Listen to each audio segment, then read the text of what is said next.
falar um pouquinho sobre os tipos de dados, né? O curso aqui vai ser voltado um pouco mais para a parte de vetor, mas é importante vocês entenderem também o que se trata o raster, né? Então, o raster, ele tem resolução, né? É um dado matricial, é uma matriz, é como se fosse vários quadradinhos, né? Compondo uma informação. E o vetor, ele já é uma geometria e ele não tem escala. O raster, sim. Então, a gente tem resolução. E o vetor não, o vetor ele é uma geometria que independente da distância que você consiga ver, ele não vai ter alteração nenhuma. Então o raster, né, vou trazer aqui um pouco mais de informação, são esses dados matriciais, como eu falei, né, então ele vai ter as linhas e as colunas e ele vai ter o pixel de resolução. Essa resolução ela é definida de acordo com o que você precisa fazer. Então, não quer dizer que quanto maior a resolução, melhor. Depende. Por quê? Por exemplo, eu tenho um dado ali, dois dados, né? Um de ipsometria e um mapa de calor, né? Uma concentração de pontos que foi transformada ali numa informação raster. Essa informação de ipsometria, só para vocês terem uma ideia, é de Curitiba, né? Então, ali onde é mais escuro é onde tem ipsometria maior, na parte norte de Curitiba, e aonde tem essa parte mais clarinha ali, são as declividades mais baixas. E é onde tem os rios, né? Então, onde tem fundo de vale e é onde tem divisor de águas. Consegue ver nesse mapa ali. Essa resolução ali, ela é de 30 metros, né? Então, cada quadradinho tem 30 por 30 metros. Para eu fazer uma leitura da cidade, tá perfeito. Agora, se eu vou fazer a leitura de um lote específico, por exemplo, um lote lá que tenha 15 por 30 por 35, né, uma medida mais padrão, uma célula vai dar o tamanho do lote inteiro. Então, dependendo do que você vai fazer, você vai precisar de uma resolução maior. Agora, esse polígono, né, esse pixel de 30 metros por 30 metros, no mapa do Brasil, por exemplo, eu não conseguiria nem rodar no meu computador, porque a resolução era tão grande, o mapa ia ser tão detalhado que eu não ia conseguir nem enxergar a informação. Então, dependendo da escala que você está trabalhando, esse dado do raster ele é um pouco mais sensível, tá? Não que o vetor também não tenha resolução, ele também tem, né? Mas aí a gente conversa um pouquinho mais para frente. O mapa de calor ali, como eu falei, é a mesma coisa. Ali é uma ajustável, né? Então você pode diminuir e aumentar o pixel de acordo com a representação que você vai fazer. E isso aí você vai ajustando conforme a sua necessidade. As imagens aéreas, por exemplo, são imagens raster, são dados matriciais. Então, ali a gente tem aquela foto de Curitiba, mais ou menos da mesma região. E se a gente aproximar bem, a gente vai até ver o quanto fica pixelizado, né? Porque a gente consegue enxergar, né, que não está essa resolução ali tão perfeita. Mas dependendo da imagem que você vai ver, tá ótimo. E isso aí, a captura da imagem aérea, na verdade, né, quando ela é feita por voo, por raio laser, por drone, independente do que seja, então ela vai emitir uma luz, né, e essa luz vai voltar para o receptor e ela vai fazer essa identificação de padrão de cores, né? Então ela pode adaptar essa refletividade da luz para os padrões que a gente mais conhece, né, com essas cores aqui mais adaptáveis ao olho humano, ou pode ser, por exemplo, um infravermelho, outras faixas de luz que a gente consegue nem identificar para outras leituras, né? E dependendo do que você for fazer, por exemplo, no QGIS ou algum software, outro software de geoprocessamento, ou em programação também, você consegue pegar esses códigos, né? Então, por exemplo, ali onde eu tenho 1397777, eu posso dizer que esse 7 é um outro código, é um rosa, por exemplo. E aí eu consigo separar dados, né?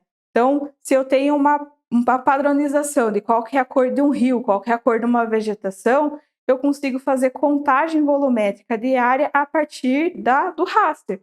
Então, eu consigo mapear, aquele tipo de vegetação é uma cor específica, eu estou fazendo um sobrevoo numa área, eu consigo identificar isso.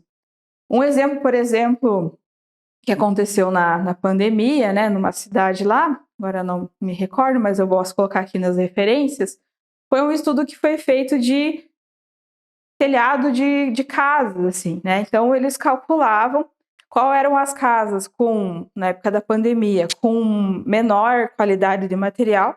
Eles identificavam qual eram as casas mais em situação de precariedade para dar um retorno, para dar um auxílio maior para essas casas. Então, foi um mapeamento, né, de drone, imagens aéreas que auxiliaram até no benefício das pessoas que mais precisavam, e isso deu muito certo. Agora, sobre vetores, né? Então, os vetores têm essas 3 categorias: pontos, linhas e polígonos. E aqui vocês já conseguem perceber o quanto que um dado é mais pesado do que o outro. O ponto, ele vai ter só 2 coordenadas, que é x e y, né? Então, a localização dele no espaço, né, de acordo se for siglas, o TM lá, né, onde ele está no mapa. E esse ponto tem essas 2 informações. A linha, ela já vai ter 4 informações. Tem o ponto e origem, né, no x e y, né, no sistema de coordenada, na longitudinal e na horizontal, e também um ponto de fim, e aí cria essa junção. Então, ela já tem o dobro de informação do que o ponto. E o polígono, ela vai ter muito mais informação. Cada ponto, né, é georreferenciado, e aí é criada essa ligação entre todos eles. Então, o polígono, ele sempre vai ser um pouco mais pesado do que a linha, que vai ser um pouco mais pesado do que o ponto. Mas não quer dizer que o ponto é ruim e o polígono é menor. Não, nada a ver isso, tá? Então, depende realmente do tipo de análise que vai ser feito. Por exemplo, nesse mapa aqui, de localização de equipamentos públicos em Pinhais, os pontos são os equipamentos. Eu conseguiria representar os equipamentos com um polígono? Talvez, né? Com o polígono do telhado da edificação. Mas o polígono, eu ia perder essa noção de escala, né? Então, ele ia ficar pequenininho lá, e uma escola, por exemplo, com um telhado maior, vai ficar uma representação diferente da outra com um telhado menor. Então, a opção ponto foi mais acertada aqui nesse mapa. As linhas aqui, por exemplo, malha viária, né? Sistema viário, ferrovia, ele tem uma ferrovia em Pinhais. Também é mais recomendado com linha. Você não vai fazer um monte de ponto em sequência para identificar uma via. Então, o mais adequado aqui foi as linhas. O polígono aqui, por exemplo, a área de proteção ambiental e uma hidrografia, né? Então, uma massa d'água ali. Você não vai fazer uma massa d'água com um monte de ponto, né? Uma achura de ponto. Não faz muito sentido. Né? E uma área, né, um perímetro, você normalmente também vai representar como um polígono. Então, ter isso na cabeça é muito importante pela escala, o tipo de mapa que você vai fazer para saber qual é o tipo de dado que você vai trabalhar.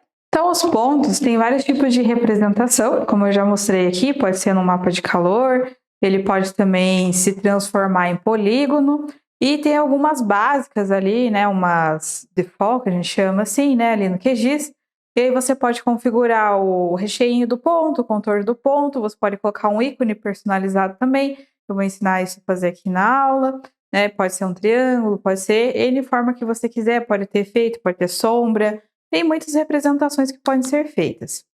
As linhas, da mesma forma, né? Então, você pode mudar a cor da linha, a espessura da linha, você pode sobrepor camadas de linha, né? Então, por exemplo, ali a linha férrea, né? Então, uma sequência de linhas